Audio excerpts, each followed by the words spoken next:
আপনি বিশ্বাস করেন ওই যে পেপার পত্রিকা নয়, এই যে নেটে দেখা যায় যে আব্দুর রাজ্জাক সাহেব জমি দখল করেছে, ভূমি ধস।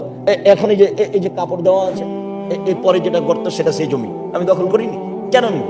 এইখানে একটা জমির দাগ আছে, অনেক বড় দাগ, প্রায় 550 শতক জমি আছে। সে দাগে 3 ভাগের 2 ভাগ আছে রাস্তার ওই পারে, আর 1 ভাগ আছে এই পারে। 1 ভাগের 123.5 শতক জমি আমি কিনেছি, করা আছে, খারিজ করা আছে।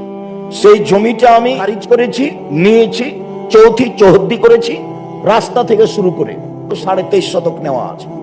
এই দাগে রাস্তার এই পারে যেটুকু বাকি আছে সেটুকু এই সাদা কাপড়ের পরের নিচুটা। ও কোর্ট কাচারি, হাইকোর্ট, জজ কোর্ট করে কিছুই হবে না। যদি মামলা করেন আমার বিরুদ্ধে, তো আমি না গেলে তো আমি আদালতকে অপমান করলাম, তখন আমার তো ঝামেলা হবে। আপনি আগে দৌড়ালে আমাকে তো তখন যাওয়াই লাগে। তখন আমি নিরুপায় উকিল একটা নির্ধারণ করেছি, ভাই আপনি আমার পক্ষ থেকে যান। আমি না ফেন্সগঞ্জ সিলেটে দুর্ঘটনা ঘটলো, তখন আমাকে বলছে ওসি সিগনেচার করেন, মামলা আমি চালাবো। আমি মানুষের বিরুদ্ধে মামলা করি না, আমি সিগনেচার করবো না। আমি যদি মামলা করি আমি একাই চালাবো, ও চালাতে পারে না। আমি কি সিলেটে এসেছি মানুষকে মারার জন্য? মানুষ আমাকে মারবে কেন? আমি ওকে চিনি, আমি তাকে চিনি না, জানি না।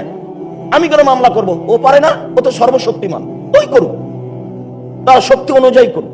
রোজ লিখে আপনার ওই নেটে দেয়, ফেসবুকে পাওয়া যায়, তোর ওই কথা আমার কাছে সামান্যতম ভিতরে প্রতিক্রিয়া করে না।